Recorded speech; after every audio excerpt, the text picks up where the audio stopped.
Tala Fou fa poponga mo Tala Fou mai le si ufonga le laumua mo le nei taia o le aso se fulu o ke topa lua a whelua wha. Ua whaalialenga nga fia o le vaenga wha upwhai le leipa ina ua whaailoa le lango a toa ua iei le pilio le sitiseni Sāmoa a o whaanga solo atu le whaitaunga lo na lua peo na lausila fia o le pili le nei o le amwhai e tangata Sāmoa na whaana nau mai le aso sefultolo me. Tasi iwa lua whae o atu le aso mumua Januari tasi iwa whaiva o na maua le sitiseni New Sila ma o la tau sitiseni na ave isea le tula fono ili tasi iwa valulua na sauno le tamaita i whaipule Kamel Sepuloni o le so upo le leipa mo tangata Pasifika o le toi whaasaonga lea o sisise na whai i tangata na soifua i Sāmoa. Ia sa ave ise o lātou sitiseni lalo to la fono tasiva valulua sa anga waa iai. Sa ia mumuliaila na whaaftai le whaita wafe o tangata. Sa whao o ina ato lātou finangalo tustusia ma whaaleo ina o ina sa vavali mga ala ma whailo o lātou finangalo i le komiti. Sa ia whaaftai e fo ile li whaipule o tēna au tu yono. Ono o le tu whaata singa o le apili sa whaui atu le pālota. Wa whailo ai le tāua o le iai o whaipule Pasifika i tutono vaenga whaupwhai taitasi ma eui o i lātou whaipule Pasifika i tutono o vaenga whaupwhai ese peitai au o loi mata upu whapenei e ngā lulue whaatasi lava mo le manuia lau tele o tātou tangata pei ona saunoa se poloni. E tu samale 5 afe mita sikuea o le au o whaaleanga ina le va o le Navy New Zealand, le HMNZS Manawanui, a o mangoto i fuisi o ngā sami whaasao, i le tala whātai leitu i sauteo Sāmoa, i le aso sa talwai pe o na lipoti ai e le leiteo New Zealand. O lo whaanga solo ngā luenga i puipui e ngā tai whale o Sāmoa, a o whaawa waile ta itasi o na salalau ise mai o ni ota po o ni la apisi mai le vaa, e tolu ni pusala o lo o tawhia ise mai le mana wanui e au fie le lua o lo o peopea i le sami ma le tasi ua mau pe paulia i le au o lo o mau popo ma mawhaiona tau fia pe i tutono le vaa le swa ue iwa se lau 5 tone pe ona lipotia e Louise Trenouth le sui whaasala lau le leitio New Zealand sa iei whaatasi ma le vaenga o le puipuinga New Zealand le asoana nafi sa iei whaamatalaina i lunga le polo kalame le checkpoint sa o lato whaatalitali se i mautinoa ua saunga le mo ona nga ile le vaenga o ngotoi le vaa ai le i whailo atu ia i lātou ua tau nuu i le vaenga tono ngoto ai le mana wanui. Sao lātou susongi ina le malo si le manongi o le suau ma o lātou ilo ai o le ua lātou iai tonu i le vaenga o ngoto ai le mana wanui. Sao lātou wa ia fo isina vaenga manifi o le suau uilunga o le sami o ni nai o taota whapei ma pusa o loa i e tolu o peopea mai fōlinga mai i le inimia o i tutonu o ia pusa o loa. Sa whaalia Sam King leo lo whaululu i ai le vaenga maulu o lo so ina le mana wanui lātou tele o vaia nisi suau o liki ese mai le vaa mai fōlinga mai o lo ta tia le vai lungo se papa mafola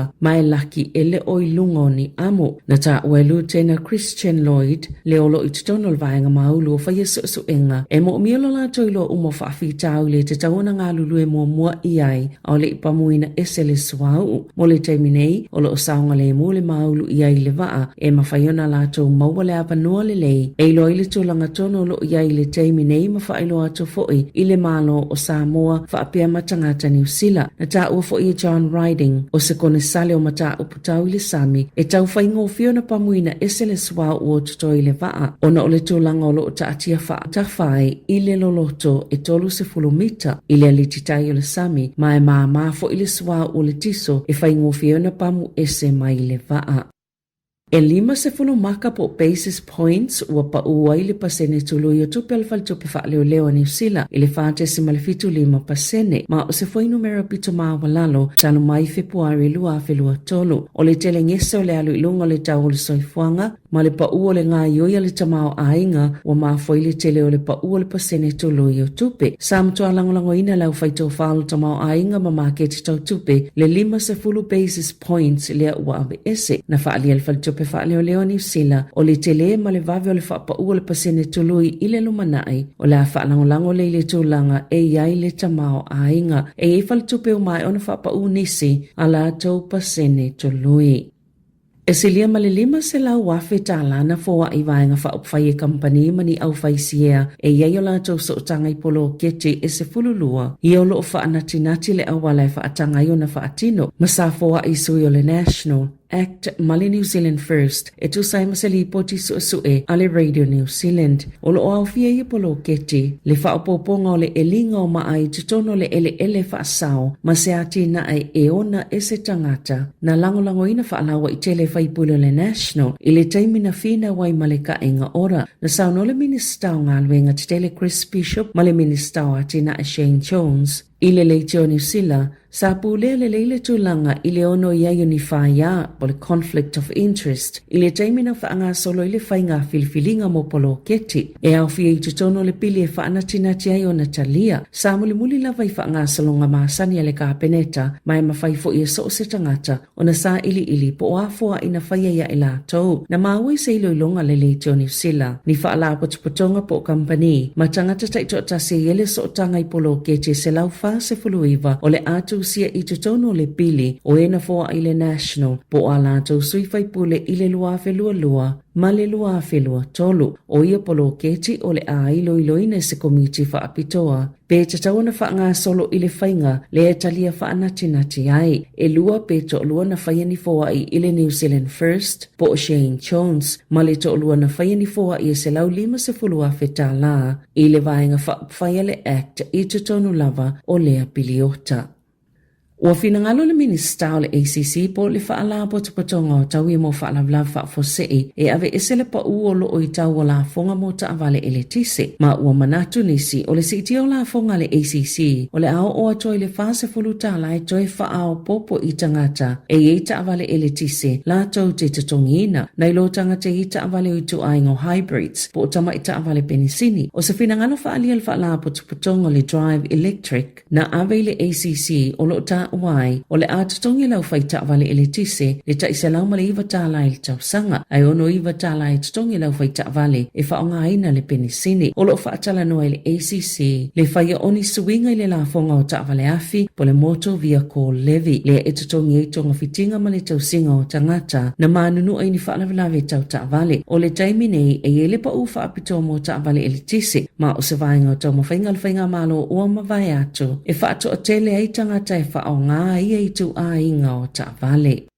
O le a o ina lau whaingaluenga le planket ina ia sila fia le whainga o tui pui i vaenga o le atunu olo pito maa wa lalo lava le whainu mera o e ua whai tui pui a o na ia ai le malo le si iti o le numero o tamaiti e whai o lato tui pui. I se pepa whaamatalanga le tae awa na nafi na whaalia le minister sai fo malolo ina Dr. Shane Retty ma le minister langolango Casey Costello e tasi le miliona tala o le atu ina atu e whaatino ai le Apollo Kalame o le a whai pa angai le soifua maloloina New Zealand le Health New Zealand ma le whanau a Fine Planket e a oa o lato o whaingaluenga ma whaatuina ini au nanga mō tui pui i ona la lai luas fulfitu le atunuu na whaalia Dr. Retty o se vaenga le fufuanga le whainga maloina ia mawhai o na whaamauti noa le o atu le iwa 5% le au whainga o tamaite ta ilua tausanga e ato o toa uma o lato tui pui. I ta alonga Wa mai a filifili le awale toa Sāmoa mo le malanga ta amilo i Engelani. E to luas fultolu tama o filifilia peitai ele o mawhaia na awai nisi o tama ilonga e au fia Brian to o ma Joseph Sualii whaapea Stephen Crichton e o filifilia Jerome Luai e avea makapiteni. O le awale toa Sāmoa Anthony Milford, Place Talangi, Dane Mariner, Francis Molo, Gordon Chan Kum Tong, Isaac Tango, Jake Tango, Jerome Luai, Chaste Vanga, Cheryl Skelton, Jeremiah Nanai, John Asiata, Josiah Bahulu, Junior Baunga, Keenan Palasia, Lazarus Vaalepu, Luciano Leilua, Paul Roach, Ricky Leutele, Roger Tuivasa Sheikh, Jean Bloa, Simi Sasangi, Material May. Tala Fou ia malisi ufonga o le la mua.